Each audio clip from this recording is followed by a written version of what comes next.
एक राज्य में एक राजा और एक रानी रहते थे जिनकी 4 संतानें थी, 2 लड़के और 2 लड़कियां। एक लड़के का नाम पूर्णिमा था तथा दूसरी लड़की का नाम अमावस्या था। पूर्णिमा घर के कामों में निपुण थी और घर का पूरा काम करती थी और भगवान की पूजा अर्चना भी किया करती थी। इसके अतिरिक्त वह गोमाता की सेवा भी किया करती थी और उसकी दूसरी बहन अमावस्या ना ही घर का कोई काम करती थी और ना ही भगवान की पूजा अर्चना करती थी और ना ही गौ माता की सेवा करती थी। पूर्णिमा सर्वगुण संपन्न थी, फिर भी राजा और रानी अपने दोनों बेटों तथा पुत्री अमावस्या को ही प्यार किया करते थे और वह पूर्णिमा से प्यार नहीं करते थे, उसके साथ भेदभाव करते थे। राजा के चारों पुत्र और पुत्री धीरे धीरे बड़े हो रहे थे। जब वे बड़े हो गए, राजा ने अपने दोनों पुत्रों का विवाह योग्य कन्याओं के साथ करा दिया। इसके बाद रानी ने राजा से कहा कि अब दोनों पुत्री विवाह के योग्य हो गई हैं और इन दोनों का विवाह भी करवा दो। लेकिन पुत्री अमावस्या का विवाह किसी बड़े खानदान में कराना और पूर्णिमा का विवाह किसी गरीब परिवार में कराना, क्योंकि पूर्णिमा को केवल भगवान की पूजा करना, पाठ करना ही पसंद है और गाय की सेवा करना पसंद है। अब रानी ने राजा को दोनों पुत्रियों का रिश्ता तय करने के लिए भेज दिया। राजा ने अपने पड़ोसी राज्य में जाकर वहाँ के राजा के पुत्र से अमावस्या का रिश्ता तय कर दिया और वहीं पास के गांव में जाकर एक गरीब परिवार के लड़के से पुत्री पूर्णिमा का रिश्ता भी तय कर दिया। ये सारी बात जानकर राजा ने अपनी रानी को बताया तो रानी ये सोचने लगी, अब देखते हैं कि भगवान इसकी मदद कैसे करते हैं। ये बहुत ही पूजा पाठ करती है और भगवान में मगन रहती है। पूर्णिमा का भाई और उसकी भाभी पूर्णिमा से बहुत प्यार करते थे, क्योंकि पूर्णिमा उनके घर के कामों में उनका साथ देती है और कामों में उनका हाथ बटाती है और यही उनकी दूसरी बहन अमावस्या उन पर अपना रोब जमाती है और घर का कोई कार्य नहीं करती है।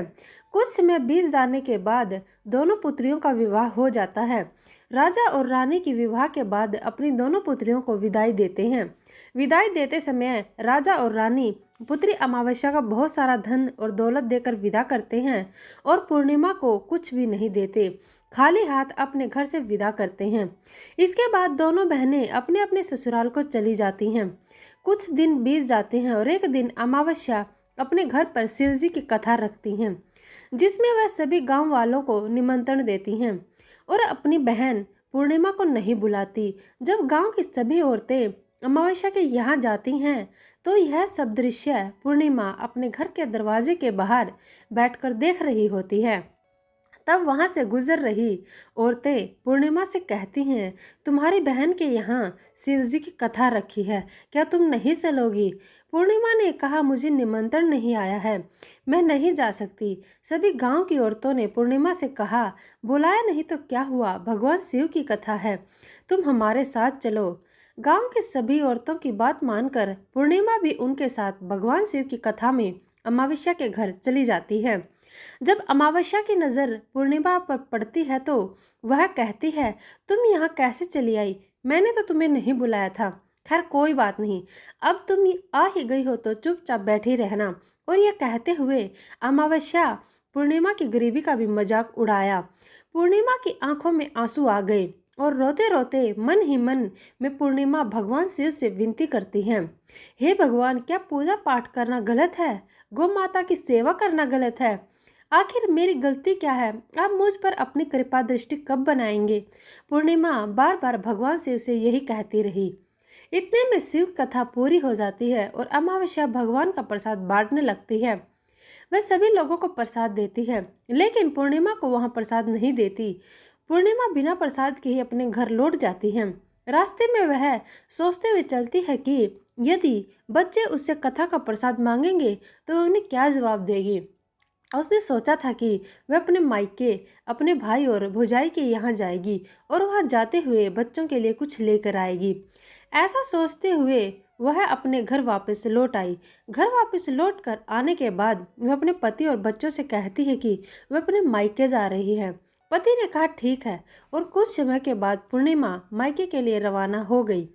चलते चलते रास्ते में एक चबूतरा आया जिस पर तुलसी का पौधा लगा था। उस चबूतरे पर एक बूढ़ी अम्मा बैठी हुई थी। वह कोई और नहीं, साक्षात तुलसी माँ थी। उस बूढ़ी माता ने पूर्णिमा से कहा, बेटिया तुम कौन हो और कहाँ जा रही हो? पूर्णिमा अपना परिचय देने के बाद बूढ़ी औरत ने पूर्णिमा से कहा कि यह तुलसी का पौधा सूख रहा है, इसमें थोड़ा सा पानी डाल दो और इस चबूतरे की साफ सफाई कर दो, जिससे मुझे थोड़ी ठंडक मिलेगी। पूर्णिमा ने कहा कि ठीक है माँ, मैं तुलसी में पानी डाल देती हूँ और यहाँ की साफ सफाई भी कर देती हूँ।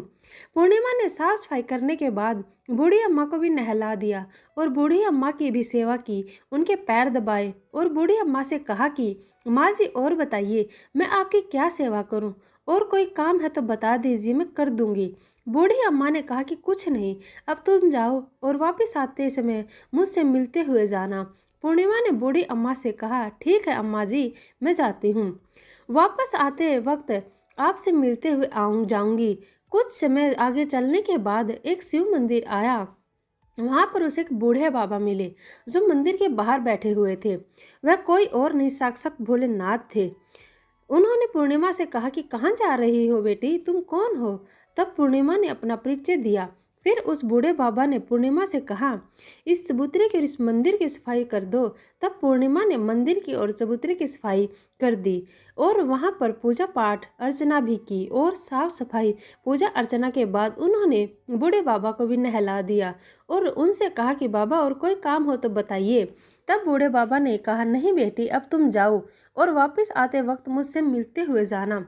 पूर्णिमा ने कहा ठीक है बाबा, मैं जाती हूँ, वापस आते हुए आपसे मिलते हुए जाऊंगी। आगे चलते चलते कुछ दूर चलने के बाद पूर्णिमा को एक काली जी का मंदिर दिखा। वहां भी एक बूढ़ी अम्मा चबूतरे पर बैठी हुई थी। उस बूढ़ी औरत ने भी पूर्णिमा से कहा कि बेटी तुम कौन हो, कहाँ जा रही हो? तब पूर्णिमा ने उस बूढ़ी औरत को भी अपना परिचय दिया। बूढ़ी औरत ने पूर्णिमा से कहा कि यहाँ पर सभी पूजा पाठ करने के लिए आते हैं, लेकिन मंदिर की साफ सफाई करने के लिए कोई नहीं आता, इसलिए तुम इस मंदिर की और चबूतरे की साफ सफाई कर दो। पूर्णिमा ने कहा ठीक है माता जी, और पूर्णिमा मंदिर की और चबूतरे की साफ सफाई कर देती है और पूजा पाठ भी करती है और माता जी का श्रृंगार कर देती है और उस बूढ़ी अम्मा को भी नहला देती है और बूढ़ी अम्मा के पैर दबाती है और कहती है सभी काम हो गया माँ जी, और कोई काम हो तो बताइए। बूढ़ी अम्मा कहती है नहीं है बेटी, अब तुम जाओ, लेकिन वापस आते वक्त मुझसे मिलते हुए जाना। पूर्णिमा कहती है ठीक है और वह आगे चली जाती हैं। आगे चलते चलते एक नदी आती है। वहां पर एक बूढ़ी अम्मा बैठी रहती है और वह कहती कि बेटी तुम कौन हो और कहाँ से आई हो? उसे भी पूर्णिमा अपना परिचय देती है। बूढ़ी और पूर्णिमा से कहती है कि नदी पर स्नान करने तो यहाँ सब आते हैं, लेकिन यहाँ की साफ सफाई कोई नहीं करता, इसलिए तुम किनारे पर साफ सफाई कर दो। पूर्णिमा कहती है ठीक है माँ जी, और वहाँ की साफ सफाई कर देती है और उस बूढ़ी अम्मा के पैर दबा देती है और कहती है माँ जी और कोई काम हो तो बताइए। बूढ़ी औरत कहती है कि कुछ नहीं बेटी, तुम जाओ, लेकिन वापस आते वक्त मुझसे मिलते हुए जाना। और वहाँ नाव में बैठकर नदी के दूसरे किनारे पहुँच जाती है और वहाँ अपने मायके के घर पहुँच जाती है। वहाँ पर पूर्णिमा के भाई और भाभी उसे देखकर बहुत खुश हो जाते हैं और वे पूर्णिमा की बहुत खातिरदारी करते हैं और उसे बहुत सारी बातें करते हैं और कहते हैं कि बच्चों के भी साथ में लेकर आती तो बहुत अच्छा होता। अब कुछ समय के बाद पूर्णिमा ने वापस अपने ससुराल जाने को कहा तो उसकी भाभी ने उसके लिए एक साड़ी दी और बच्चों के खेलने के लिए खिलौने और कपड़े और खाने के लिए कुछ चीज़ें दी और कहा कि तुम बहुत दिनों के बाद आती हो। और पूर्णिमा की भाभी ने यह थैला पूर्णिमा के हाथ में दे दिया और कहा कि जाओ और जल्दी वापस आना। इसके बाद पूर्णिमा वहां से अपने ससुराल के लिए रवाना हो गई और उसी नदी के किनारे पहुंची और नाव में बैठकर दूसरे किनारे पर उतर गई। वहां पर उतरने के बाद वहां पर उसे वही बूढ़ी अम्मा मिली जो साक्षात गंगा मैया थी। उस बूढ़ी अम्मा ने पूर्णिमा को एक फैला दिया और कहा कि इसे तुम अपने घर जाकर ही खोलना। अब पूर्णिमा के पास बहुत थैले हो गए थे, उन्हें लेकर पूर्णिमा वहां से रवाना हो गई। कुछ दूरी चलने के बाद काली माँ का मंदिर आया। वहां पर काली माँ बूढ़ी माँ के रूप में विराजमान थी। उसने कहा आ गई बेटी? पूर्णिमा ने कहा हाँ माँ जी, मैं आ गई। तो काली माँ ने उसे एक थैला दिया और कहा तुम यह थैला अपने घर जाकर खोलना। अब पूर्णिमा के पास 3 थैले हो गए थे। तीनों थैली लेकर पूर्णिमा आगे बढ़ी। कुछ दूर जाने पर शिवजी का मंदिर आया, जहाँ बूढ़े बाबा के रूप में शिवजी शिवक विराजमान थे। बूढ़े बाबा ने कहा, पूर्णिमा तुम वापस आ गई। पूर्णिमा ने कहा, हाँ बाबा मैं वापस आ गई। बूढ़े बाबा ने भी पूर्णिमा को एक थैला दिया और कहा कि यह थैला तुम घर जाकर ही खोलना। पूर्णिमा ने कहा, ठीक है बाबा। बाबा पूर्णिमा के पास 4 थैले हो गए थे। अब पूर्णिमा 4 थैले पहले को कब कैसे ले जाती। उसने एक पुरानी साड़ी निकाली और उन सभी थैलों को एक इकट्ठा बना लिया और उसे अपने सर पर रखकर वहां से रवाना हो गई। कुछ दूर जाने के बाद उसे तुलसी माँ बूढ़ी औरत के रूप में मिलती हैं और कहती हैं, पूर्णिमा तुम आ गई। पूर्णिमा कहती, हाँ माँ जी मैं आ गई। वह बूढ़ी औरत भी उसे एक थैला देती है और कहती है कि थैला तो अपने घर जाकर ही खोलना। पूर्णिमा कहती है, ठीक है माँ जी। पूर्णिमा के पास 5 थैले हो गए थे। पूर्णिमा वहां से रवाना हुई तो वापस अपने घर पहुंच गई। पूर्णिमा ने अपने बच्चों को नीचे रखा और सबसे पहले अपने मायके का थैला खोलकर देखने लगी। उसमें बच्चों के लिए अच्छे अच्छे कपड़े और खाने पीने की चीजें थी और उसने कुछ गहने भी थे। पूर्णिमा ने कपड़े अपने बच्चों को दे दिए और खाने पीने की चीजें भी बच्चों को दे दी। बच्चे यह सब पाकर बहुत खुश थे। अब पूर्णिमा ने दूसरा थैला खोला जो उसे गंगा मैया ने दिया था। उसमें ढेर सारे हीरे जवाहरात सोना चांदी आदि था। इसके बाद अब पूर्णिमा ने तीसरा थैला खोला जो उसे काली माँ ने दिया था। उसमें बहुत सारा सोना श्रृंगार का सामान भरा हुआ था। इसके बाद पूर्णिमा ने चौथा थैला खोला जो उसे भगवान शिव ने दिया था। उसमें बहुत सारा धन संपत्ति भरा हुआ था और बहुत सारी खुशियां भरी हुई थी। इसके बाद अब पूर्णिमा ने 5वां थैला खोला जो उसे तुलसी माँ ने दिया था। उसमें चावल दाल और 7 प्रकार की खाने की चीजों से भरा हुआ था। अब पूर्णिमा के घर में किसी भी चीज की कमी नहीं थी। उसका घर धन धान्य से भरा हुआ था और परिपूर्ण था। अब पूर्णिमा और उसका परिवार सुख में जीवन व्यतीत करने लगे। अब पूर्णिमा के मन में विचार आया कि क्यों ना शिव जी की कथा कराई जाए और शिव जी की कथा में कार्यक्रम रखा। पूर्णिमा ने गांव के सभी लोगों को निमंत्रण दिया और घर घर जाकर सभी लोगों को बुलाया। पूर्णिमा अपनी बहन अमावस्या के घर भी गई और अमावस्या को भी शिव जी की कथा के लिए उसने अपने घर पर बुलाया। जब अमावस्या पूर्णिमा के घर शिव जी की कथा में आई तो उसने देखा कि पूर्णिमा के घर में किसी भी चीज की कोई कमी नहीं है।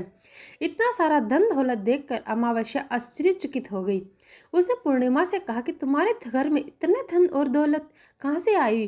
पूर्णिमा ने कहा, देखो बहन तुमने शिव जी की कथा में मुझे नहीं बुलाया था, फिर भी मैं चली आई और तुमने मुझे प्रसाद तक नहीं दिया और मेरी गरीबी का मजाक भी उड़ाया।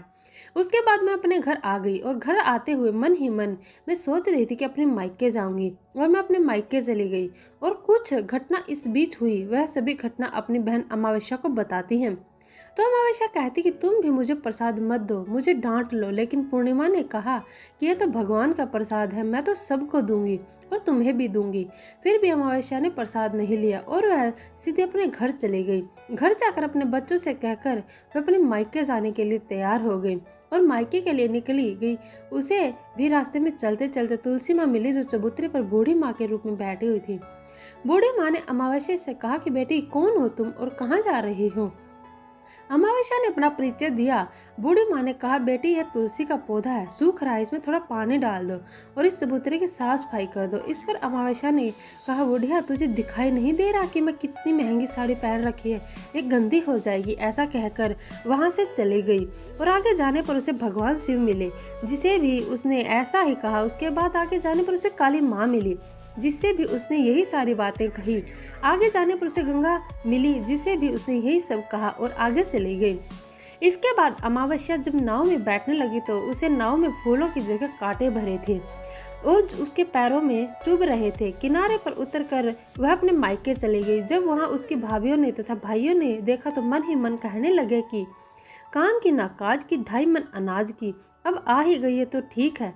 पूर्णिमा तो हमारे कामों में हाथ बटाती थी, यह कोई काम करेगी तो नहीं। अब उन्होंने खाना बनाया और खा पीकर सभी सो गए। अमावस्या जब सुबह उठी और अपनी भाभियों से कहा कि मैं अपने ससुराल जा रही हूँ। उन्होंने कहा ठीक है जाओ।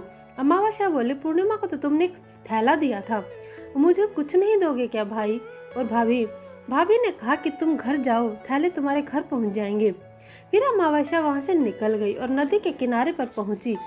वह गंगा मैया बूढ़ी औरत का रूप धारण करके बैठी हुई थी। बूढ़ी माँ ने कहा, आ गई बेटी। तो उसने कहा, मैं आ गई। अमावस्या ने कहा, तुमने पूर्णिमा को एक थैला दिया था और मुझे नहीं दोगी क्या बूढ़ी अम्मा? बूढ़ी अम्मा ने कहा, तुम घर जाओ, थैला तुम्हारे घर पहुंच जाएगा। इसके बाद आगे जाने पर उसे काली मैया मिली, जिसने भी अमावस्या को यही कहा कि इसके बाद जाने पर शिव उसे भगवान मिले। उन्होंने भी अमावस्या से यही कहा। इसके बाद आगे जाने पर उसे तुलसी माँ मिली और उसने भी अमावस्या से यही कहा, तुम घर जाओ, थैली तुम्हारे घर ही पहुंच जाएगा। अमावस्या अपने घर पहुंच गई। आंगन में देखा तो वहां पर 5 थैले पड़े हुए थे। अमावस्या ने मन ही मन सोचा कि अब तो मेरे पास भी बहुत सारी धन और दौलत आ जाएगी। जल्दी जल्दी उसमें सभी थैलों को खोला। किसी में मिट्टी थी तो किसी में पत्थर, किसी में कंकर, किसी में कोयला। उसे मायके से कुछ नहीं मिला था। इन थैले में कुछ भी नहीं था। अमावस्या दौड़ती हुई पूर्णिमा के घर गई और कहती है कि तुमने तो इतना सब कुछ मिला, मुझे तो कुछ नहीं मिला, आखिर क्यों?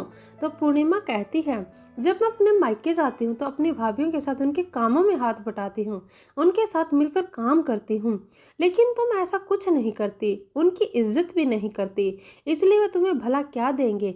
इसके बाद तुमने गंगा मैया को ठुकरा दिया, काली माँ को भी ठुकरा दिया, भगवान शिव को भी तुमने ठुकरा दिया, इसलिए उन्होंने भी तुम्हें कुछ नहीं दिया।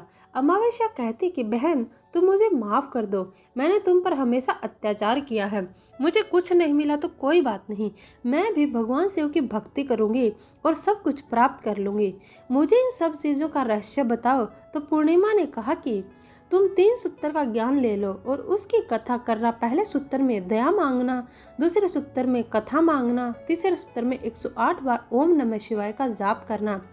बहन, भगवान ने यह सूत्र दिए हैं, इनको अपने हृदय में बसा लेना। मैंने भी यह 3 सूत्र अपने जीवन में अपनाए थे और सच्चे मन से भगवान की भक्ति, पूजा पाठ की थी। फिर भगवान ने मुझे यह सब कुछ दिया और तुम्हारे पास जो कुछ था वह भी सब खत्म हो गया। इसके बाद अमावस्या अपने घर गई और भगवान की पूजा पाठ करने लगी। भगवान शिव से उसने माफ़ी मांगी और गौ माता की सेवा भी की और दूसरों की मदद करने लगी।